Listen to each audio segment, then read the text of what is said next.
Welcome to the Adult Chair Podcast with Michelle Chalfant, a place to delve into who we are, how we got that way, and explore what it takes to be a healthy grown-up. With an extensive toolbox and guests with varied expertise, Michelle will lead us on a journey to learn what it's like to live authentically and to love ourselves just the way we are. And now, here's Michelle.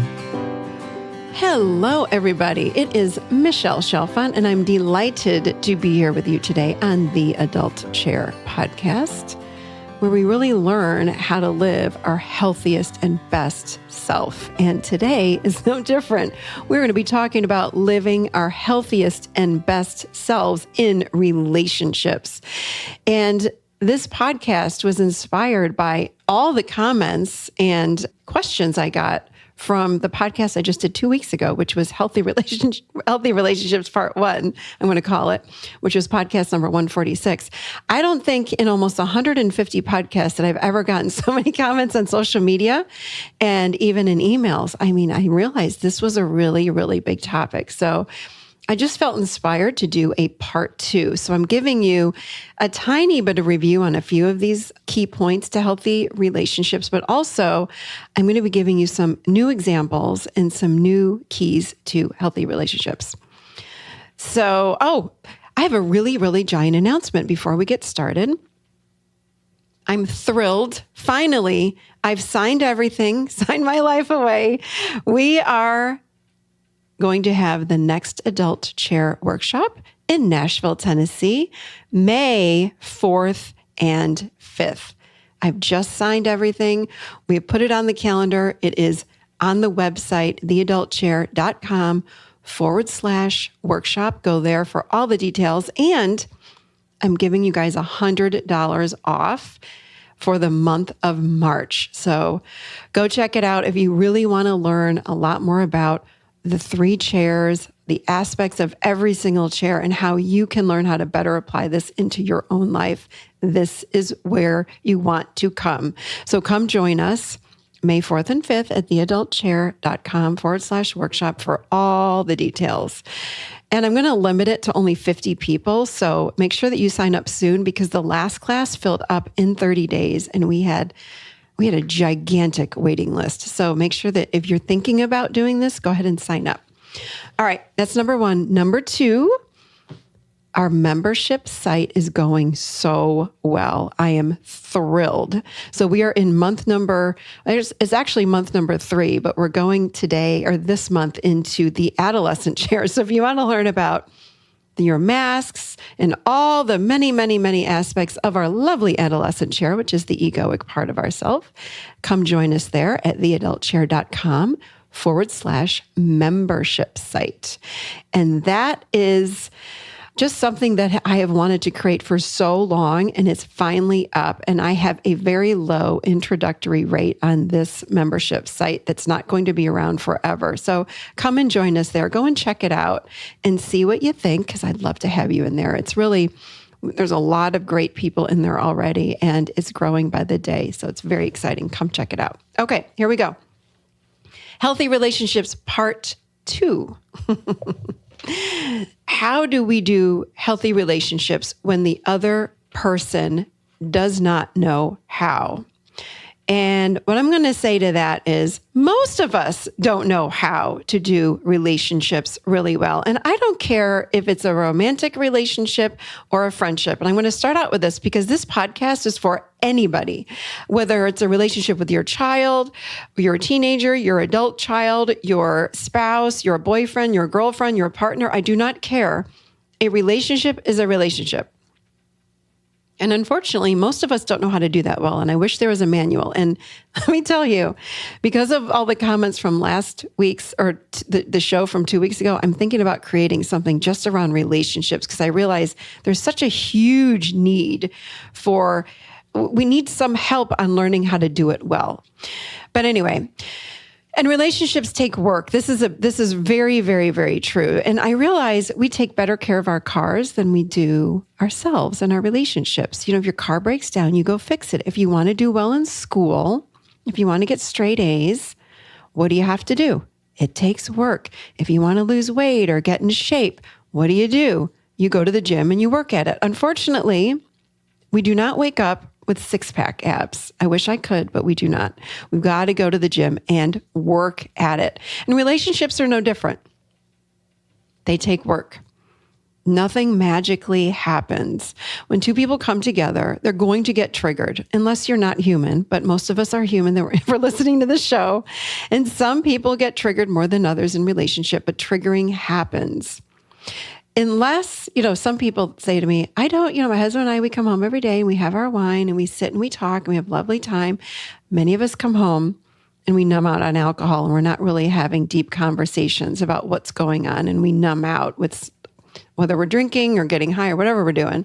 But a healthy relationship, in any relationship, if we're not numbing out, we're going to be triggered. There's going to be things that come up that we need to talk about. And that's what it's just for me, the very first, very important key to healthy relationships is healthy communication. So within this healthy communication is not only expressing how your day was, or the score of the football game, or the schedule for the week with the kids. That's great, and we need to know that. But it's about being able to express to our other person deeper things, the things that really, really matter to keep us together long term. Okay? Here's a question that came in, and it was a really good one. This girl says, in relationships, it takes two people to communicate. So I can learn all of these effective communication techniques, and the other person doesn't know these techniques. So communication remains frustrating, and I'm continually misunderstood. People put words in my mouth that were never there. Do you have ideas for me? The answer is yes. When I hear the phrase that people put words in my mouth, this is an indicator to me that the other person is not hearing what you are saying. So when you're speaking, they're probably already triggered and already in a defense or defending themselves, and they can't hear a word that you are saying. This happens all the time. I used this example on the last show, and I ironically, because this happens all the time with couples, had another example that came in. It was very, very, very similar to the last show's example. This time I had a guy or a man and a woman that came in, and I always invite the person number one to share their reality and their emotions to the second person. And I invite the second person to stay fully present. Two keywords, fully present. And I also explain that person number one is dropping into their precious, innocent inner child and sharing their reality, which is very, very scary and vulnerable. So please be patient and just stay present and just listen. So I just did this the other day with a couple. And I said, it was very similar to the podcast from a couple of weeks ago. But person number one, it was a female. She said, I feel really hurt and sad when you come home late from work. And her husband said, what do you think? I'm not working for the family? Very defensive. I cut them off and said, hold on. She did not even finish what she was saying.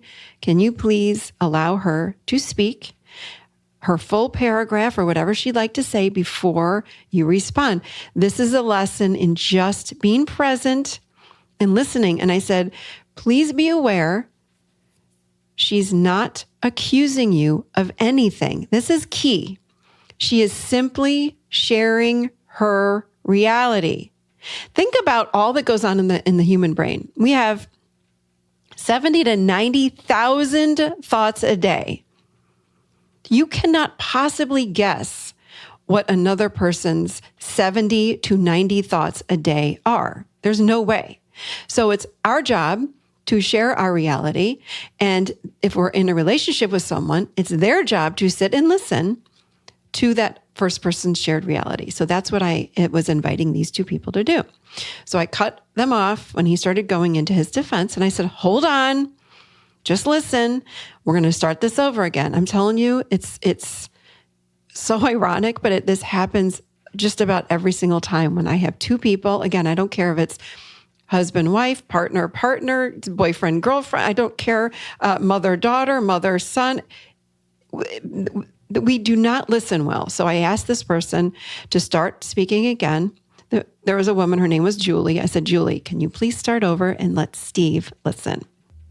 So she started again. She said, I feel hurt and sad when you come home late from work and you don't call and you do not let me know that you're going to be late. And he again jumped right in and said, that's fine. I can do that. That's just silly that you're sad over me being late. I just don't even understand that. Like, why would you be sad? Like, that's ridiculous. What's wrong with you that I cannot comprehend that you're sad. And I, of course, jumped right in, hand up in the air. I said, stop. I said, Steve, you're completely judging her. You're judging her for having, number one, an emotion, and number two, for having a reality that you do not agree with. I said, we're not doing that in here. I said, I've asked you now twice. I'm going to ask you 3 times to please just listen. I said, I don't care if you have to sit on your hands, put tape on your mouth. Just listen. You are defending yourself, and she's just sharing her reality, and you are making this about you. It's not about you. She's sharing her reality. You know, when I'm in my office with people, there's a visual. So if you can imagine putting your fingertips together out in front of you, and you have a big ball in front of you and like that you're holding. And I always say this, what I'm holding inside of me, where the ball would be, is my reality. So it's like we take our fingertips and we open them a little bit, and I share my reality with others, and then I close them back. So that's also a demonstration of boundaries. So it's like an internal reality that we're sharing. So we open and then we close again. I said, she's doing a very, very vulnerable activity here, which is sharing her reality, and you're cutting her off. Please stop. Just listen. And he said, okay. I think I did have him sit on his hands. I had someone do that this last week. I can't remember who it was. I think it might have been Steve. Anyway, so Julie started again, and she says, I feel hurt and sad when you come home late and don't call me and let me know that you're going to be late. I paused her and I said, do you hear that? And he said, yes. I said, okay. I said, let's keep going, Julie.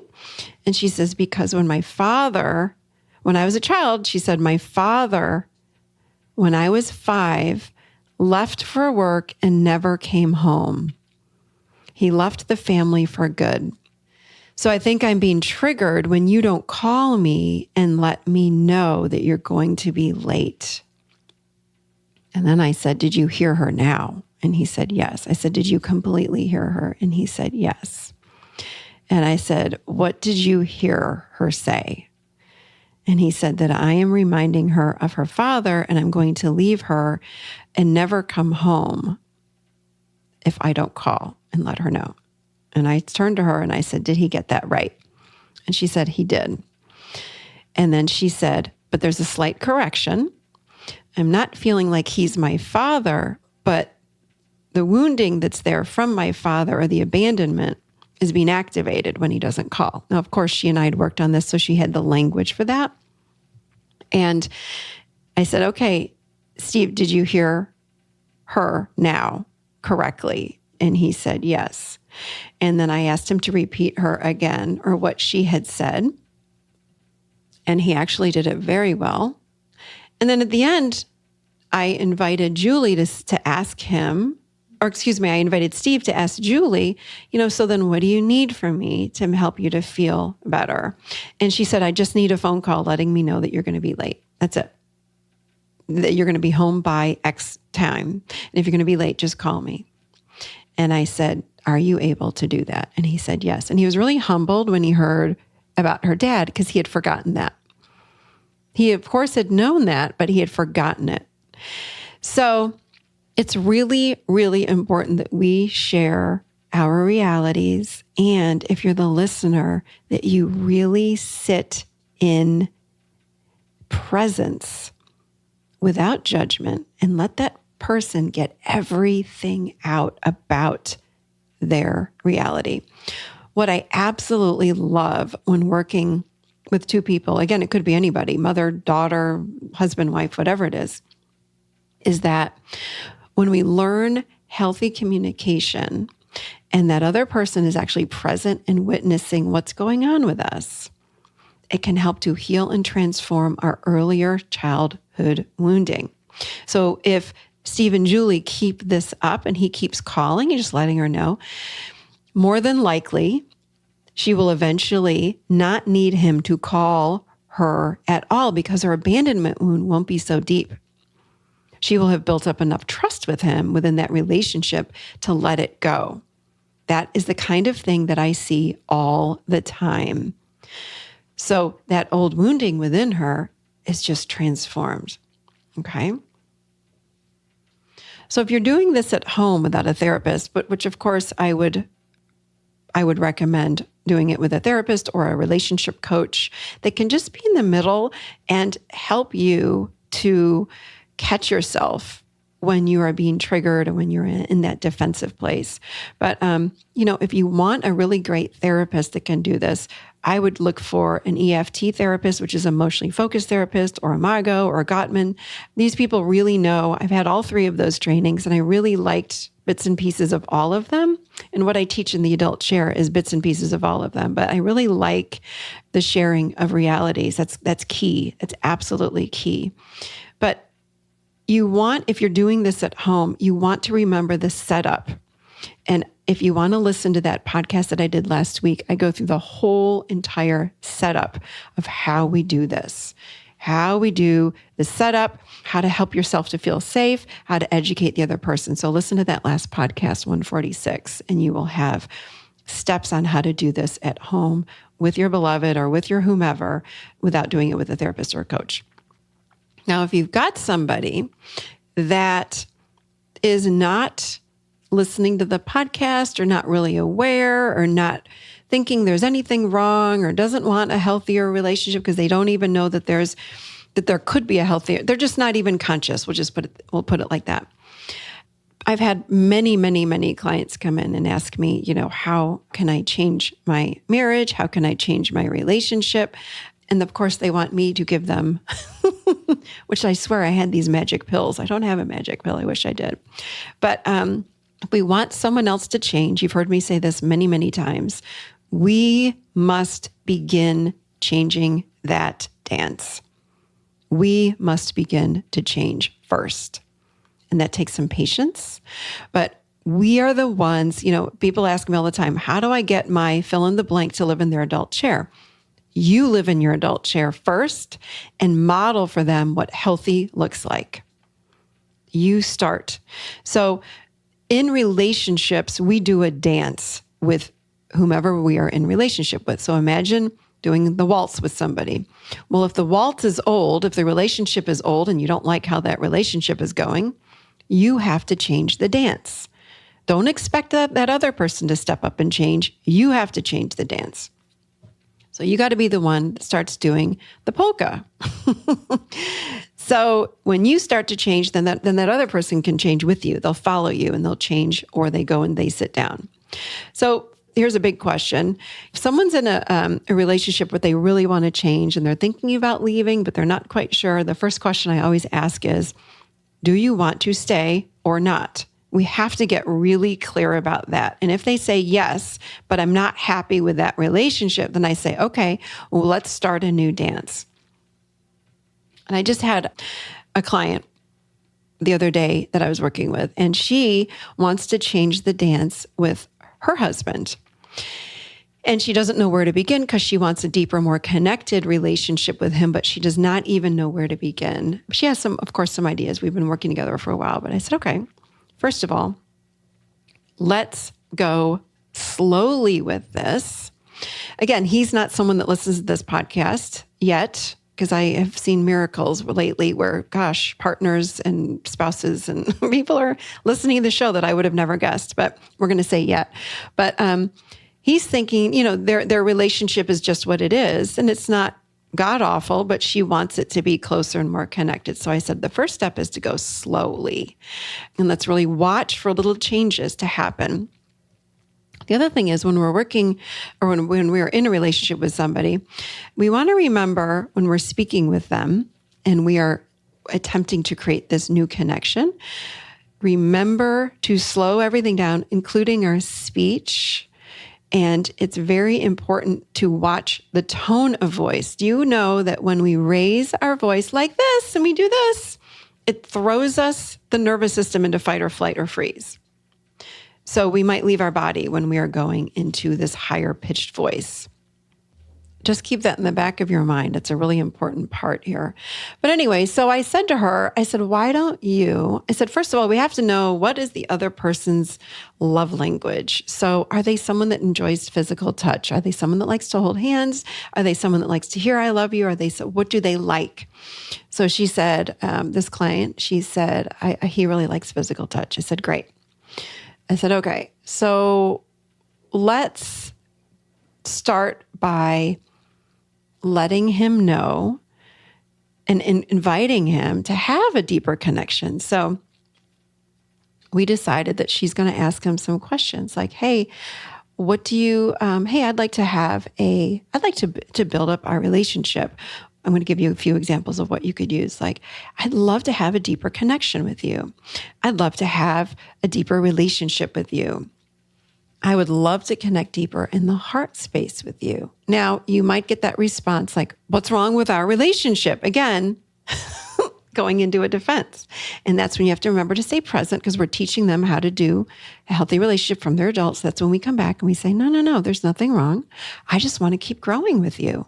I really love you. I want to form a deeper relationship with you. So that was where we started, and that's what she's going to say to him. And she's going to, and as she's speaking to him, she's going to reach out and touch his arm while she's saying that, because he really enjoys physical touch, and they have not been doing that in a really long time. So I said, just what if you reach out and just maybe put your hand on top of his, or put your hand on his arm, something small like that. So we're just inviting that person into something a little bit more connected.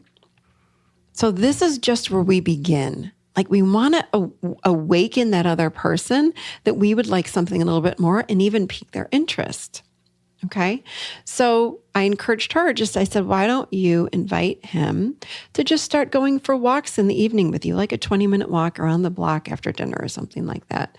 And then you can start asking him deeper questions, or get to know him on a deeper level, or it's things like that.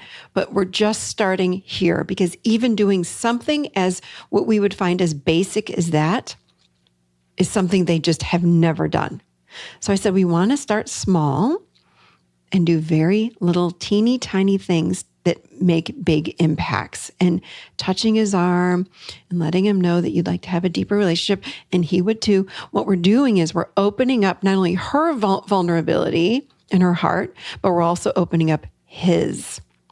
So that's where we start. So think of something, if you want to start this with someone else, very, very benign, and is a very open dialogue with that other person.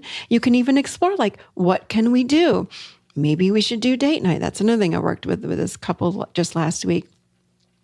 I said, when can you craft time in your week that you can find a space to actually connect as adults? Because they have many, many children. They have no free time. And I said, what if you did a date night? And they said, well, we can't afford that right now. These kids are so expensive. Date nights are an extra $100. I said, no. Go to Starbucks once a week for an hour. Starting small. We don't want to expect these big, gigantic leaps into these connected, crazy, loving relationships. We just want to start really small. And I know I gave some other tips in the other podcast about hugging, doing that, what we were calling slow sex, which is you hug for 5 minutes and just see what happens in that 5 minutes. You stay really connected to your body. I'm not going to go through all of these examples because I did them in the last podcast, but go back and listen to that one first. There are many things. So just spend some time thinking, what can I do? What can we do together that would be really beneficial to helping us to start connecting a little bit more and a little bit deeper? Okay, this is really important for new relationships.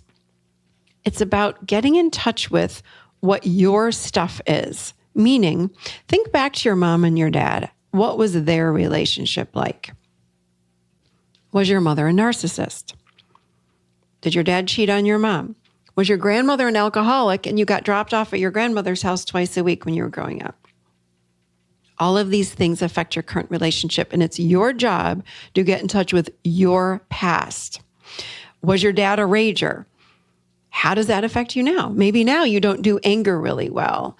You don't do emotions because you're afraid if you open up your emotions, you're going to become a rager like your dad. So it's really important when you have a relationship, even if you're not in a new relationship and you're just in a relationship and you've never done this before, think about how you were raised. Because I'm sorry to say, but all of that is in you and it could be coming out in your current relationships. We want to get curious, and it's about educating yourself and others. Okay, so the other person that you are in a relationship with, it is affecting them. Nobody knows our wounding like we do. It's our job to share our reality or our world with another person if we want to have a committed, connected relationship. I am not saying to go back and blame parents or judge anybody. I'm simply saying go back, think about your past. I'm not asking you to go to 5 years of therapy either. This is something you can do by yourself. What happened in your past? You have to look at that if you want a connected relationship now, because I promise you, what happened in your past is affecting you now. I promise. Promise. And it's your job to share that reality with another so that they know. Now we move into the next key, which I think is number 3, triggers.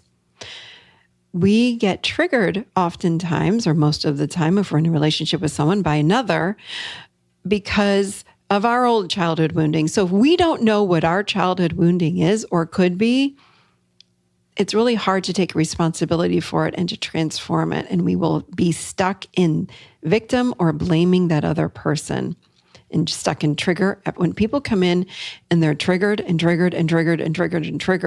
the person that they are in relationship with, it is a clear indicator. There's a lot of childhood wounding that is being popped up every time that trigger is happening that person is unaware of. It's very important to look back at what happened with you so you know what's happening in your relationship. Again, when you're communicating with someone else and things start speeding up in your mind and you feel yourself wanting to defend yourself, slow down. You must do the opposite. The prefrontal cortex is going to go offline and you're going to go into a defense. So when you feel everything start to speed up and you're talking with someone or you're feeling triggered, you can even put your whole hand and palm, kind of like you're feeling someone's fever on their forehead. Put your whole hand on your forehead. There are a lot of neurovascular points all over your forehead that help you to calm down. So walk away, hand on forehead. When you're feeling triggered and you're with someone, you must slow yourself down so you can share your reality and let them know what is going on with you. If you are in a relationship or in a conversation with somebody and they're getting triggered, remember, you're the conscious one and you're adult. You can either choose to defend yourself, walk away, hand on forehead, or you, because you're in your adult, will know that person is triggered. So it's an unconscious belief being brought up in their awareness and they're triggered. What can you do if you're wanting to change the dance with this person? If you're wanting to improve this relationship, remember, someone's got to go first and be the healthy one and demonstrate this. So what you want to do is ask them questions. If someone else is triggered, your job is to stay really calm and ask them questions like, can you help me, please? I want to understand what's going on with you right now.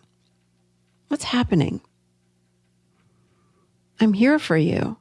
Let me help you. I'm here with you. What's going on? Not, what's wrong with you? Like, feel the statement right now in your heart. It's like, can you help me, please? I would love to understand what's going on. Maybe I can help you. Doesn't it feel good? It's like my whole heart opens even saying it. And then versus like tune into your body when I say, what's wrong with you? Why are you being such a bitch today? I don't even understand. I've done nothing wrong. Why are you acting like this? We want that other person that's having a trigger or a difficult time, we want to help them get in their child, which is where vulnerabilities exist.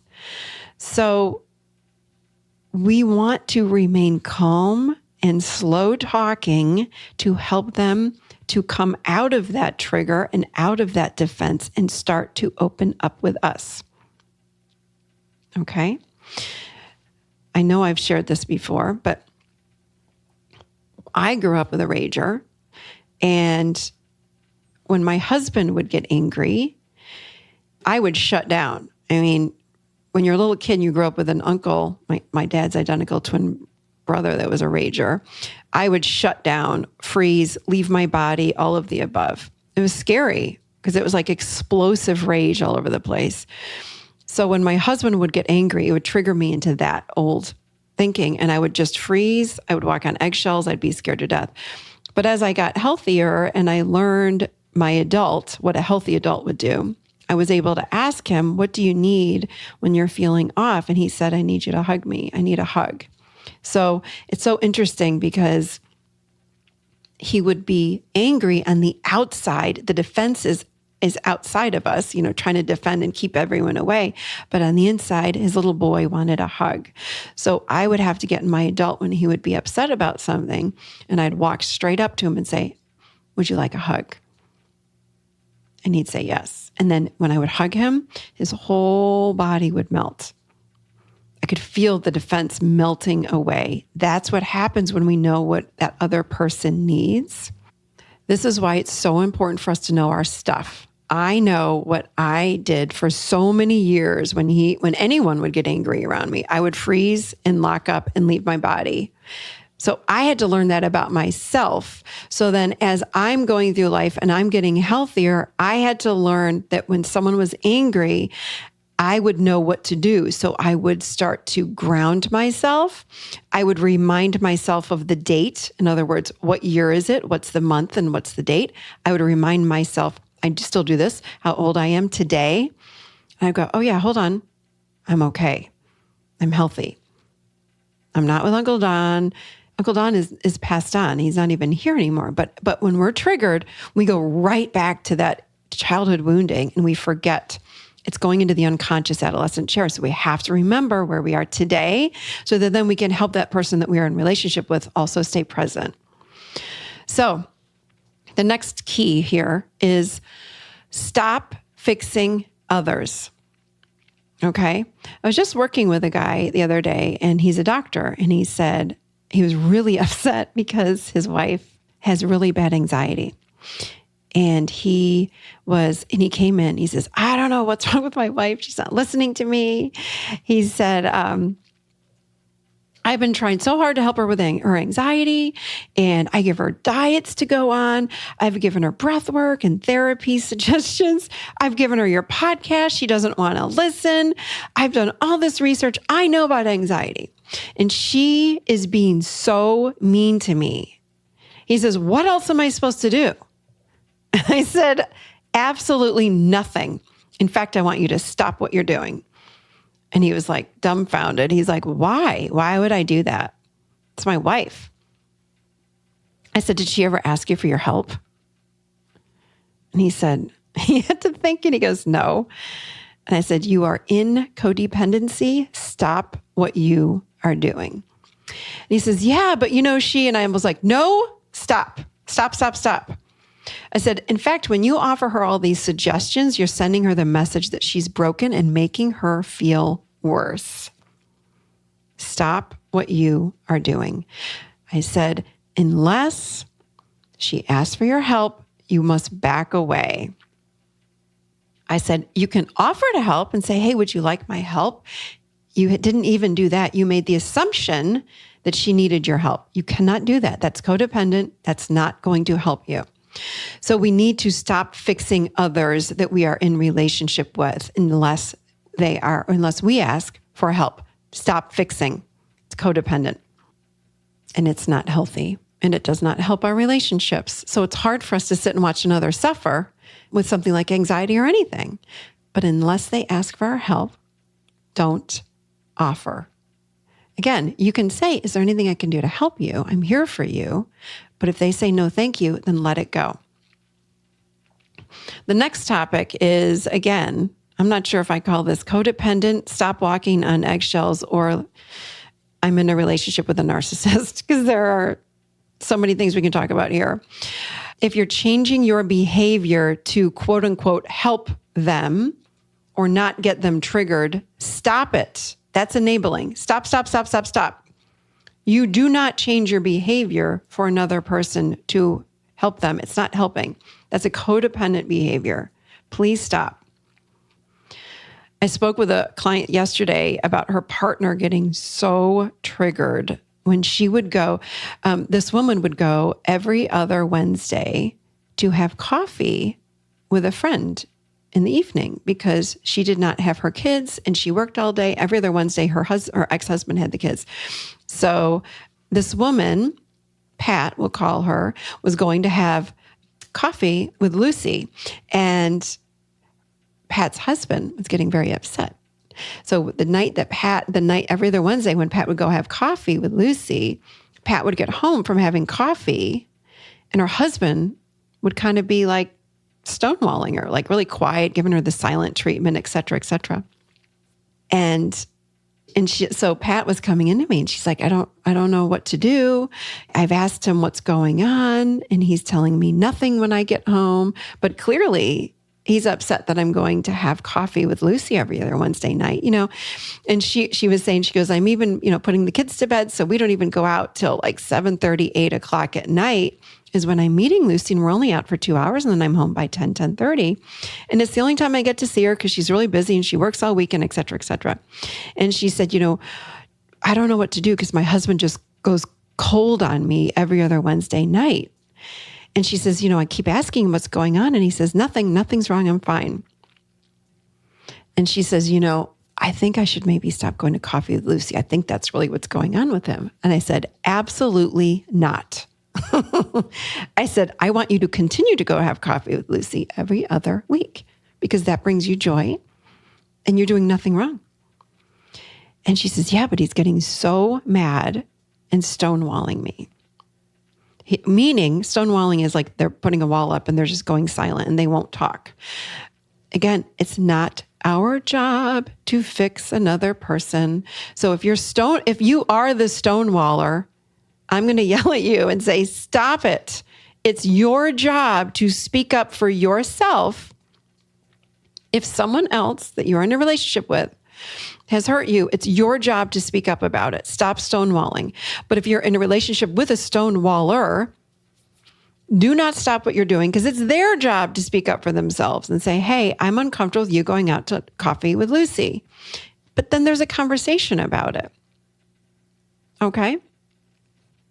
If you are the stonewaller and you're not sure what's going on, but you've just shut down, if the person that you are in a relationship with says, hey, what's going on?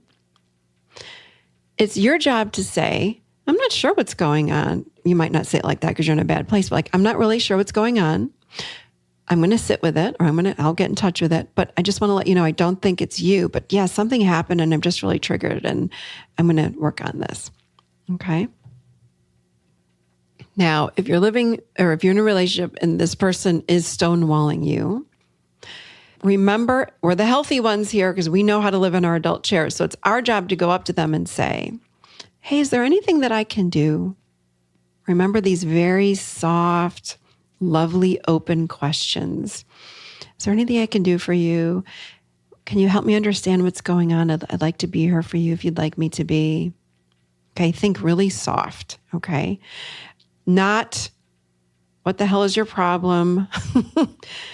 You men, do not accuse us of being on our periods. All of that stuff does not help. Does not help with the stonewalling. Does not help with the helping us to open up. If you're a stonewaller, or if you're in a relationship with a stonewaller, they will never open up until they feel safe. All these defenses are coming from the inner child, the adolescent chair, but the inner child is the part of us that's having this really intense abandonment or neglect or whatever emotion that's coming up. And then that adolescent part comes in with a defense and says, done, I'm putting that wall up. It's not healthy for sure. However, it's what we're doing right now. So if you're in a relationship with someone like that, we want to absolutely come at them with an open heart and open hands and seeing if there's anything we can do to help them to open. So with my client, though, that was going to meet her friend every other Wednesday, it's her husband's job to take care of his reality. So if he's off and not in a good place, it's his job to come to her and to say, I'm uncomfortable with you going out. Are you cheating on me? Whatever he's thinking and feeling. It's absolutely not her job to fix it. It's his job to share his reality. Okay, moving on. When not to be vulnerable and open, there are times. Moving on, like I said, do not be vulnerable with a narcissist or a sociopath or an emotionally abusive person. Just because you are healthy does not mean that everyone else is healthy. You absolutely do not want to share yourself, share your heart with someone that does not know what to do with it. So, what do I do if my mom, dad, boyfriend, partner, spouse, whomever is emotionally abusive? End the relationship, especially if you're just with a girlfriend or a boyfriend and can get out easily. Now, I'm not going to go into a whole conversation about this, but or a whole talk on this. But if your mom, dad, whomever is a narcissist or being emotionally abusive, you must get away. But a lot of people come to me and say, well, it's my mom or my dad. I can't end that relationship. Well, it's honestly your choice. I work with a lot of people that have ended their relationships because they're very, very abusive. But if you want to stay in a relationship with them, you can. But remember who that other person is and stop taking it personally, because it's really not about you. It's about them, their own wounding, and their own internal issues that they're going through. So I limit time with them and know this: you cannot fix them. We typically want them to be healthy more than they do because they don't even know that they're unhealthy. So remember that. Stop fixing them, or we can hope that they're going to change, but stop trying to fix them. It's not going to work. Think about this. Who's listening to this podcast right now? Are you, or is that person that you're in a relationship with? Are they working on themselves in some way? Is your emotionally abusive person sitting next to you owning their reality? This is key. Are they owning their reality? Are they apologizing? Are they wanting to do this work and be in it with you or not? Is it an act or is it a truth? Because a lot of people say, oh yeah, I'm working on myself. BS. I tell people to wait 6 months to a year. If someone says they've changed, wait 6 months to a year to prove it. You may want to think about ending that relationship with a girlfriend or a boyfriend again immediately. I would suggest that you leave unless you are seeing true change with that person. If someone is abusive, get out. I just don't think a lot of these people can change unless they're owning their reality. Give them this podcast or the last one and ask, and then see what they say at the end. If someone can own their reality and say, gosh, that does sound like me, that's a sign of change. That's a sign of change. I work with this girl who was married to a narcissist, and he's awful to her. They have children together, and he'll come pick up the kids. He never says hello to her. And unfortunately, I hear this all the time. But one day he showed up, and she had so much hope because he had changed a little bit. He was actually friendly with her. And I said, he ain't going to change. And she said, yes, I think he's different. I said, because he picked up the kids once and he was nice to you. And she says, yeah. And I said, I don't believe it. I do not believe it. And she says, well, I think he changed. Sure enough, 2 weeks later, he was a total jerk to her again. He was trying to get something from her. It was a manipulative act. So unless it's 6 months to a year, be careful how much energy and effort you put into those relationships, because they're not going to change. We have to ask ourselves, why do we stay with people that hurt us? This is the internal work that we need to do. Internal work. To stay with someone that is emotionally abusive or unkind or controlling, says to me, it's time to do some internal work and get yourself strong and clear.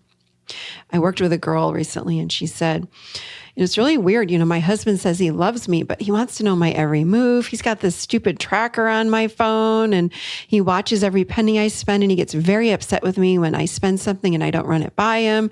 Or if I run to Target and buy something and he doesn't know that I'm going to Target, he gets very upset with me, but he keeps telling me that it's love. I was furious, but I didn't let her see that. I said, how old are you? And she said, I'm 43. And I said, you are being abused. This is abusive. It is controlling. This is not okay. So we had to start doing a lot of internal work with her, because what happens is with people that are abusive like this and manipulative and controlling, the abuse happens little by little by little by little, and they start out really lovely in the beginning. And then there's a little bit of control, but they spin it and say it's love. That's called gaslighting. Look that term up. It's spinning the truth and making you feel like you're the crazy one. I'm not controlling. I'm just loving. BS. It's controlling, manipulative, and abusive. No one should have control over us in relationships. That is abuse. That is not a healthy relationship.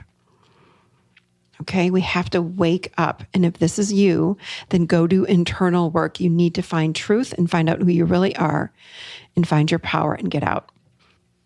Okay, who do we be vulnerable with? This is another pointer here, another key. Choose vulnerable people to be vulnerable with, okay? Or that are striving to be vulnerable.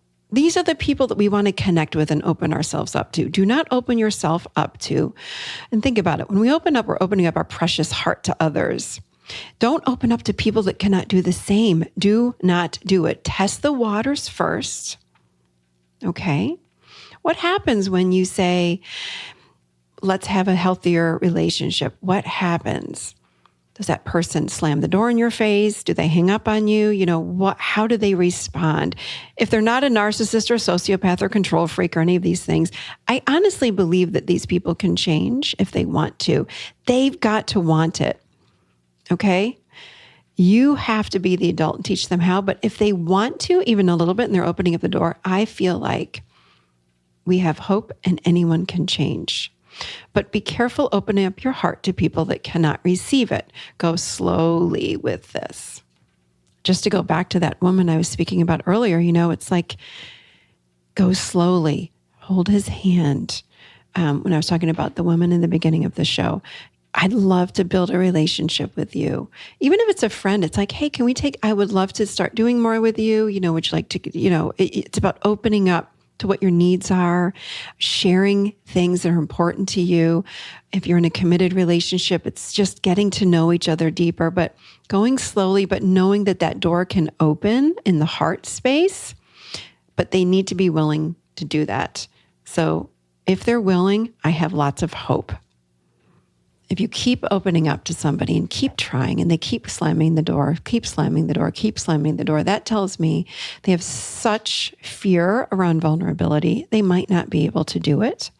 Or perhaps you're living with, again, unfortunately, a narcissist or someone that cannot because they have some sort of mental illness or something like that. But I'm hopeful that most people can do this unless they have something like that going on. Another key point, someone wrote in and asked this question, am I taking things too personally that have nothing to do with me? Or I am doing this. How do we stop doing this? And she had been triggered by her kids' responses to each other, and she shamed them and got so upset, and then she realized it didn't even have anything to do with her. It had to do with her kids. So when we're in relationships, we just want to be careful what we give meaning to. And when I read her example, I was thinking, it sounds like what I did a couple weeks ago. My son and my husband, we were at dinner, and my son and my husband were talking about sports. And it went on for 5 or 10 minutes. My younger son, who's 18, loves sports, any kind of sport. So I'm sitting there and I'm like, like, hello. I would really enjoy being in this conversation, but they were going on and on and on and on and on. And I found myself giving what was going on a lot of meaning. And I felt myself start to fall into victim and go, well, this stinks. I don't even know why I came to dinner, blah, blah, blah, blah, blah, blah, blah, blah, blah. And here's the thing we must do. We must stop the slide, the unconscious adolescent chair slide, I call it, because we do slide right into that victim. And I started making up stories like, I'm just going to get up and leave dinner. This is ridiculous. So what I did was I said, hold on. In my head, I said this, of course, and I'm not yelling out loud, but I said, hold on, stop. That's my adult. And I said, I'm going to be conscious. I said, what's true? My son loves sports. And I felt it in my body. He loves sports. Of course, he's going to talk about sports once in a while. The NFL draft is coming up, and it's going to be in Nashville. That's what my son was so excited about. Okay, that's true. I started going through all these truths. He's very excited. Yes. He gave me a hug when he got home from school today. I let that land. He told me he loved me this morning when he left for school. And I was like, yeah, that's true. And I was like, okay, period, done, over. I'm back in my adult. I'm not going to give anything meaning. He's just really excited. So I pulled myself out. We have to slow down, get in our adult, and pull ourselves out. If we feel sucked into something, we have to slow down and stop and remind ourselves what's true. So here's a question that came in. It was a really good one on jealousy. And the question is, what do I do with jealousy, et cetera, et cetera. So from the adult chair perspective, jealousy lacks trust, and it contains fear, control, and insecurities within the self. So if you're experiencing jealousy, go deeper within yourself and find the answers. There's a little kid inside of you that needs your attention. With jealousy, we have to go inside because the inner child, remember, is the part of us that trusts. And if you can't trust, that can lead to jealousy. We oftentimes, or most of the time, we take on what our parents taught us or inadvertently taught us when we're children. So we take on their stuff, their beliefs, their programs, and then we claim it as our own. We have to get clear on if the jealousy is even ours. Lack of trust may be yours, or you might have inherited it from your parents. Again, we don't know until we go inside and do some exploring. We really need to go with what's fact and truth too with this one. That's stepping into the adult chair. So when we ask ourselves what's fact and truth, we might say something like, so what's true? Has this person betrayed me in the past? No. Has this person, or does this person and I have a really great relationship? Yes. Does this person call me when they get home? Yes. So we got to go through what's fact and truth.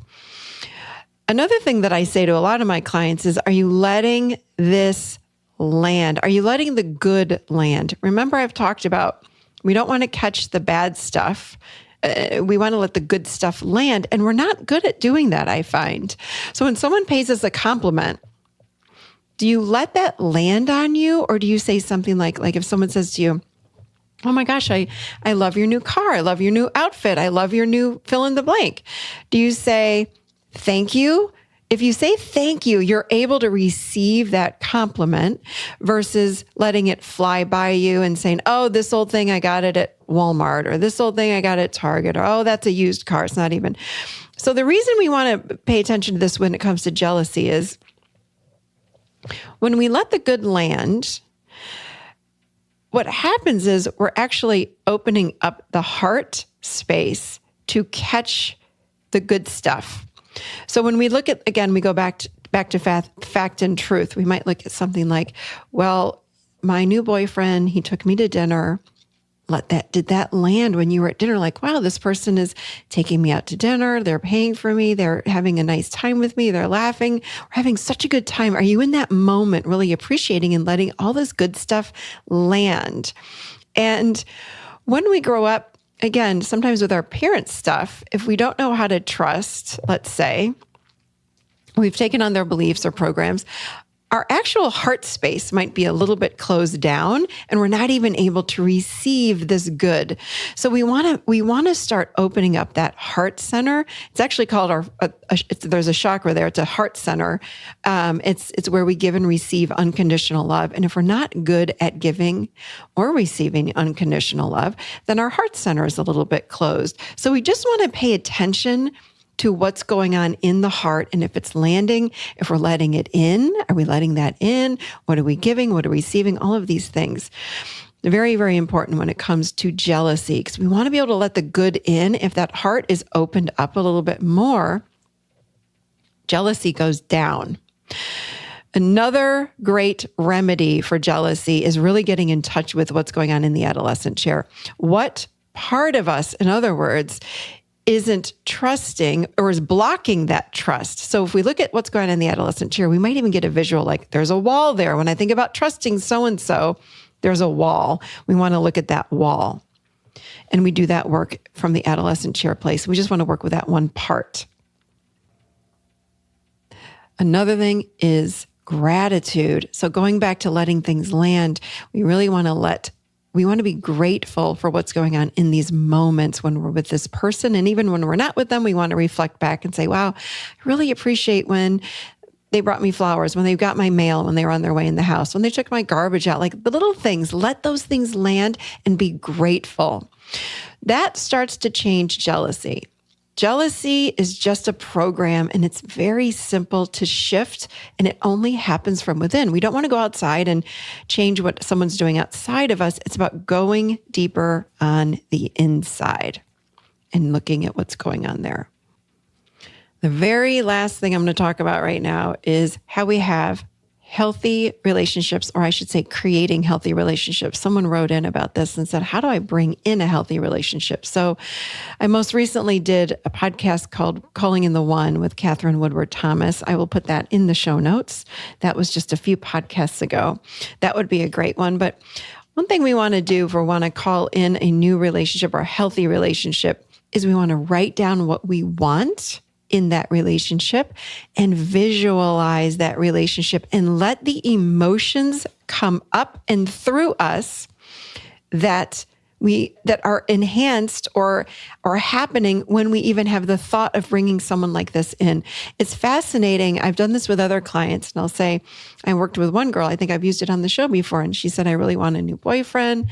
I've been alone for such a long time. I said, well, let's think about what he'd be like. And I had her write the qualities down because that pulls it out of the ethers and grounds it and brings it into our current reality.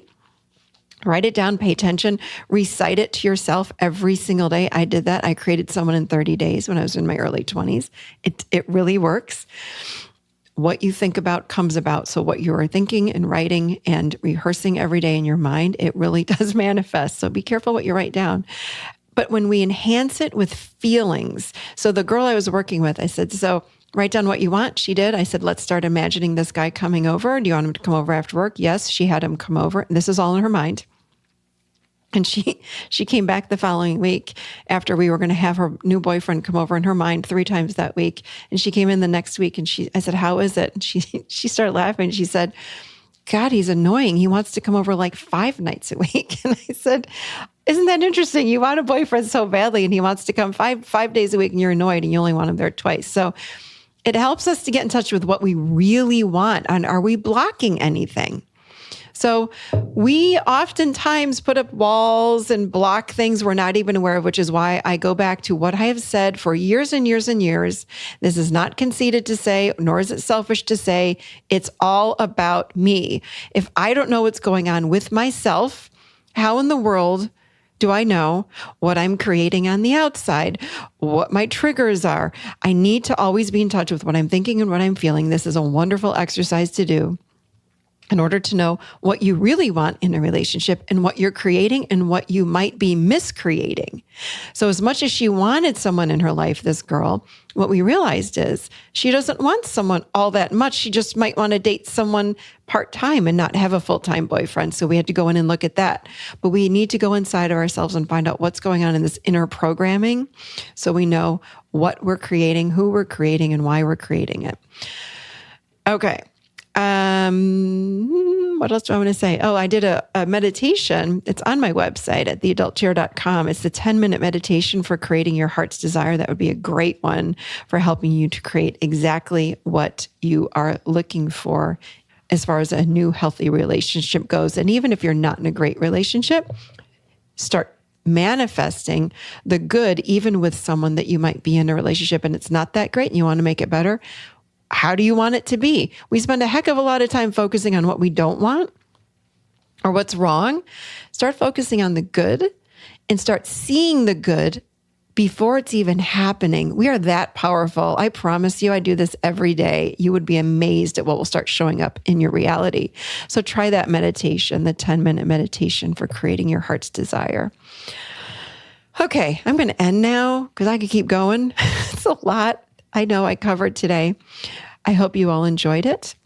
I am really hoping that this helps you with relationships and really creating a healthy relationship or getting out of one that's maybe not so healthy that you need to get out of. So I hope that this has been helpful. There's a lot of information I will be putting in the show notes, lots of referencing, like that other podcast was number 146, as well as this meditation and Catherine Woodward Thomas, Calling in the One. I'll put all that in the show notes for you guys, as well as I will put the link for, again, the Adult Chair Workshop. So theadultchair.com/workshop. Check that out. And the new membership site. We'd love to have you in there chit-chatting with us about your adolescent chair. We know there's a lot to talk about there. And that's at theadultchair.com/membership. That's all I've got for you guys. I am out of breath and you're probably done listening to me, which is fine. It's been a long one today, but I hope you really found it enjoyable. I always love talking to you all. So I will see you next week, seated firmly right here in the Adult Chair.